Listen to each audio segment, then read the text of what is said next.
Good afternoon. Um, we are.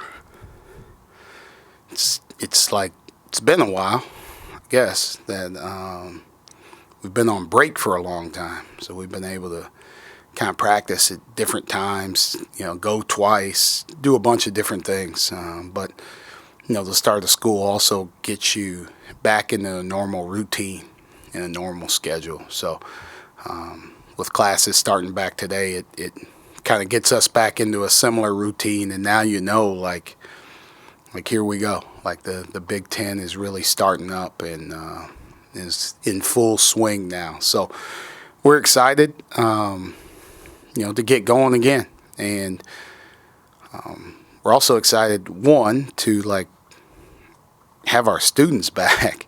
Now, we had some back on Saturday, but now everybody's back on campus, and we're excited to have our students back and our students here to help us. But we're also excited, this is the annual Thon game as well. And when you take a job, right, you start to learn about the things that are synonymous with your school, with your university. And Thon was one of the very first things that I heard about. So I'm excited for this game, to have students back, to have the support, but also do our small part for Thon. That's one of the things. Student engagement and helping in any way is something I've tried to do, as much as possible. I got a very meager Instagram following, but whenever I would see anybody doing anything for Thon, I wanted to try and help them, just get the word out. So I'd throw it on my story or post it or whatever. If they were doing a car wash, if they were selling tickets or doing something outside of the waffle shop, or if they were having something on a Sunday afternoon at a church, I tried to help as much as possible in my small way, in my small part, because of what they're doing, what our students are doing to help fight pediatric cancer. And I think it's awesome. And I can't wait to be a part of it. I'm glad that they can be here this year and we can have Thon in person. Fingers crossed we're trending that way. But I'm excited for those two opportunities, our game and then the regular Thon event later next month. So, but also at the top of my mind, we have a hot Rutgers team coming in here. So we're preparing for them. They pose a challenge. They're a tough team. They're always a tough team in terms of how they play, how gritty they play. But they got some guys that can get hot and get going. So this will be a great challenge for us tomorrow. Micah, could you speak to Seth's ability to play through adversity? Last year, if he missed a couple shots, I know you weren't here, but it seemed as if everything went south. It seemed as if this year he's picking it up in other areas and shooting until they finally go in. Yeah, that's I'm constantly talking to him about just keeping his head up. You don't have to play through your offense, and he's not. He has been as a reliable defender as we've had this year. He's taken on the challenge of guarding the best player or one of the best players on every single team, and he's fighting. He's doing a great job. He's competing. He's rebounding the ball well, especially on the defensive glass, and he's getting some timely offensive rebounds as well too. So when you keep your focus on everything else, it helps you, right? Continue to do your job, then your shot will fall at some point in time. The basketball gods usually take care of you, reward you when you're doing other things. If you're strictly playing offense and you're not making shots, you're only thinking about your offense, and now you're getting back cut, somebody's getting an offensive rebound, all kinds of things are happening that, your mind's not on. So he's done a good job of being a two-way player for us. And, if he's got aspirations to play beyond here, which I know he does, that's who he has to be. And he's taken on that role, and he's guarded some really good players. And I thought he did a great job on Jaden Ivey, and created challenges for him. And then his shot fell a couple times late. So I need to do a better job of getting him more things early when he's struggling, to help him, continue to be better offensively. Ron Harper Jr. is the centerpiece of this Rutgers team. How do you plan to slow him down offensively and the rest of the team? I can't tell you that. Man, I know Steve Pike. Steve Pikel's a great coach, and he is like preparing his team as much as possible, for a fight, a battle. Ron Harper Jr. is a really good player. Like, he's torched. I've been a part of, unfortunately, some him torching us a few times, right? But it's not just him. Like, Geo Baker's done it. Caleb McConnell, Paul Mulcahy. Like, they've had a lot of different people who can all score and do different things. So, it's an everyday thing. Like, our three-point defense has to be good. Like, Ron Harper can get it going from three, can shoot it from deep. We're going to need to defend him at the half-court line. I saw him beat somebody from half-court, so we need to pick our defense up and make sure he's not Euro-stepping from half-court to make a game-winning shot like he did against Purdue. So, I also know Steve Pikel's not going to waste his time watching this interview that I'm doing right now. So I could tell you, but I'm not going to tell you what we're going to do against. We're going to guard him as hard as possible, and hopefully he needs to shoot. He needs to have more field goal attempts than points, right? If we're doing that, then we're probably doing a pretty good job defending him. Micah, would you say that Greg Lee's workload is sort of where you want it to be long term now that he's had a few games back? And how important is his floor spacing ability to what you want to do on offense? Yeah, he's still, I think, getting into a rhythm in terms of offensively, in terms of how he plays. Like, you see each game, he's getting more and more comfortable. And you still look back and say he's only played really 3 games. He played against Michigan State, but he was on a minutes restriction. He wasn't playing very much, and that was his first game since the George Mason scrimmage. So he's starting to get his rhythm, and like he's comfortable stepping out and shooting from the perimeter. He's comfortable scoring it in the around the rim, around the basket, posting up. Like, he gives us another threat at the rim.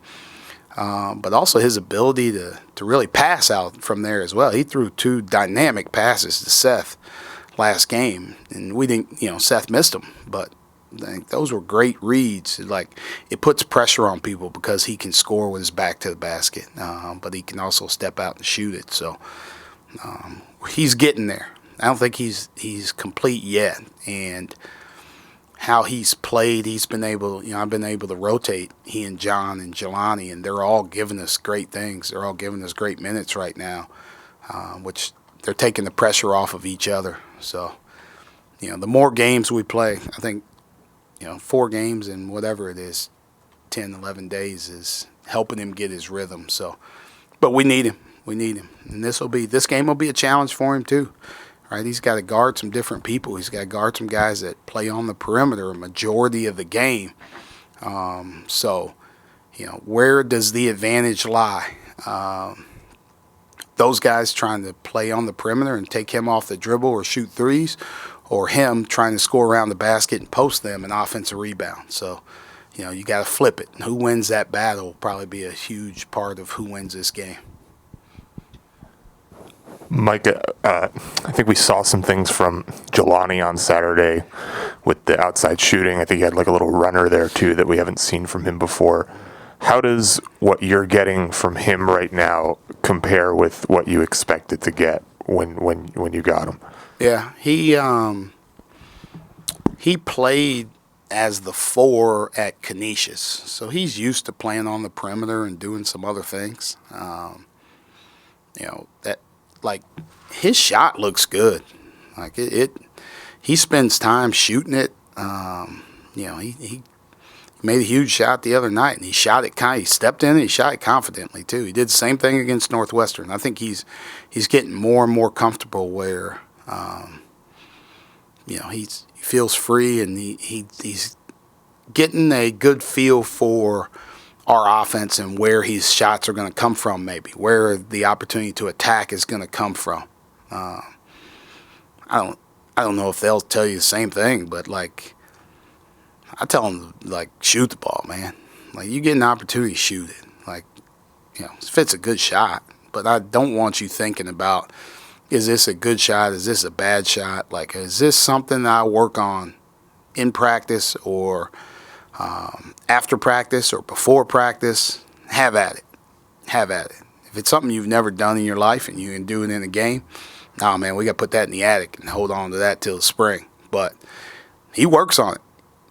So I want him to be comfortable shooting it, and I think he's getting there. He's getting there. He's stepped up, and that helps us. The more shots he can make, the more people have to come out and play him. And like you said, he caught it, drove past a closeout, and got in the middle of the paint, played off 2 feet, and banked it in. Like the game before against Northwestern, he tried the same move, but he didn't play off 2 feet, and he ran somebody over and got a charge. Right. So now he's at least growing from one step to the next and picking up like what he's doing wrong and then correcting it the next game. Greg and Jelani both hit threes on Saturday, and I am willing to wager that there are not a lot of Penn State basketball games where two guys over 6'8" have made, or let alone shot threes. We've seen over the last couple of years that the role of a big man as a shooter has changed, and neither of them are really built like Joel Embiid necessarily, but how do you develop a guy to be good at maybe the traditional roles that they have, at the same time kind of adjust to how that role has changed over the years? Yeah, it's a lot of we try and learn through film a lot. We try and show them how the other team's going to try and guard us, right? They may switch it up as the game goes or at the start of the game. Like, we may see something from Purdue of how they've guarded a certain team, and we might prepare for that, and then they could do something completely different. I think being able to use those guys in different ways is really important. I go back to Gordon Hayward at Butler, right? Gordon was 6'8". He could handle the basketball. He could make threes. But if he couldn't score in the post, they could switch him and they could take him away. Both these guys can score in the post. So it makes it really hard to switch. But their threes help them in that way, right? If they couldn't make threes, now people can spend more time hard hedging or trapping or doing other things to stop the ball and let them, pop on the perimeter and do that. I think their willingness to be able to shoot threes, but their confidence in being able to shoot threes is really important. So that's where you have to kind of take advantage of people. Like, the game of basketball is moving smaller, right? Everybody is trying to play as small as possible and as skilled as possible, and the best way to combat that is to switch it, right? If you can't switch it because these guys can score in the post, it puts you in a bind. Those guys can score in the post, and now the more confident they get from three, the better we'll be offensively. We've also seen people talk about how Steph Curry ruined basketball because everybody that's 15 and has the hoop is shooting it from 30 feet. When you go recruiting, do you see more big guys that have diversified their range, not because of Steph, but just because of how that position has evolved over the years? Yeah, and it's something that you see more and more, but it's not always beneficial. So it's almost like I talked about with Gordon. Like, you have to be able to do both. And that's the one thing I would say to, if you're a high school kid, you're a big guy, right? Like, people talk about skill all the time. You need to be skilled to play at the next level. You need to be skilled to play in the NBA.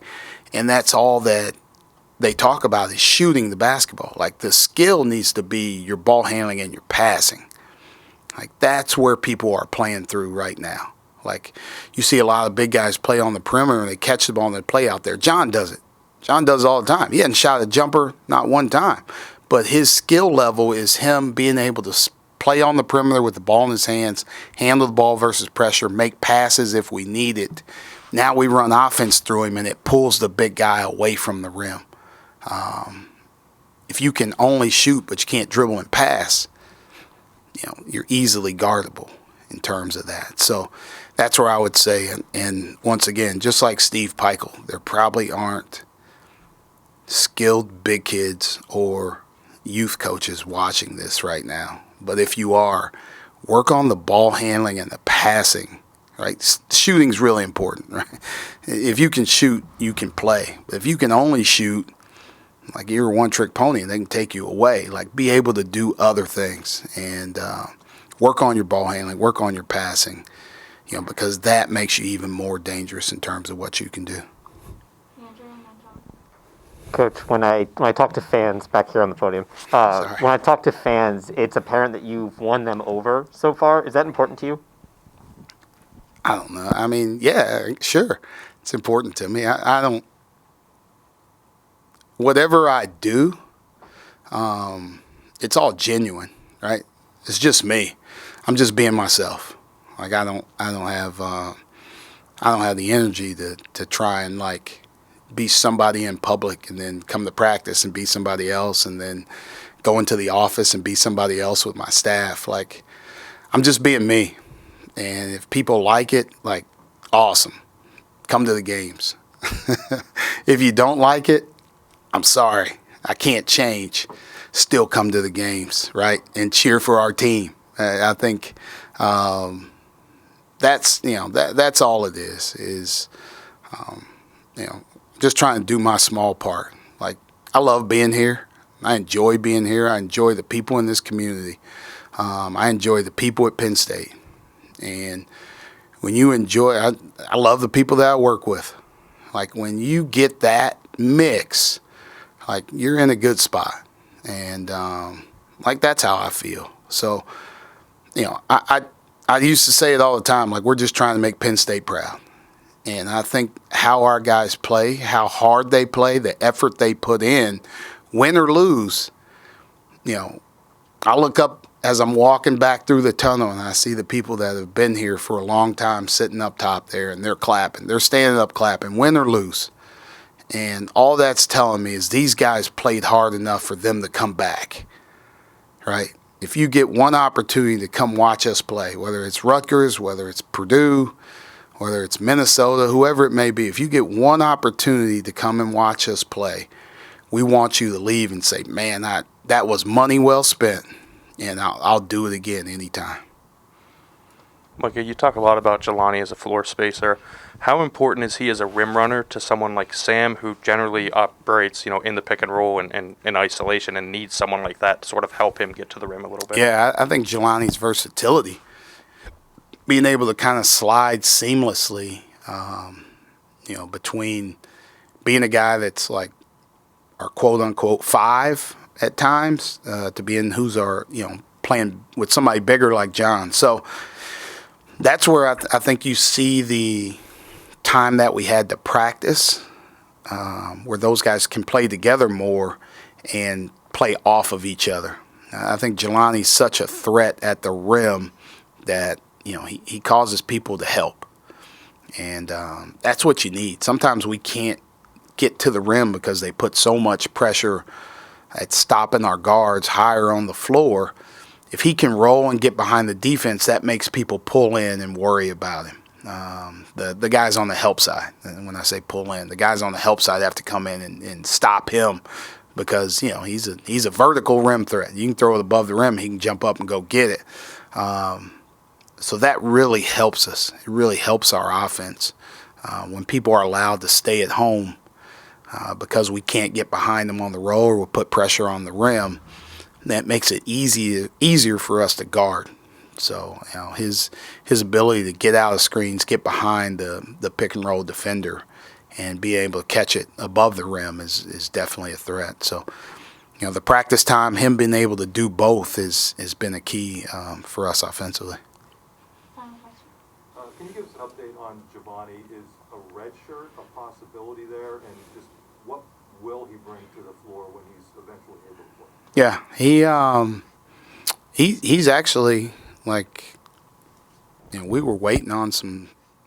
COVID hurt some things academically for us in terms of like you can't take tests in person when you're in quarantine.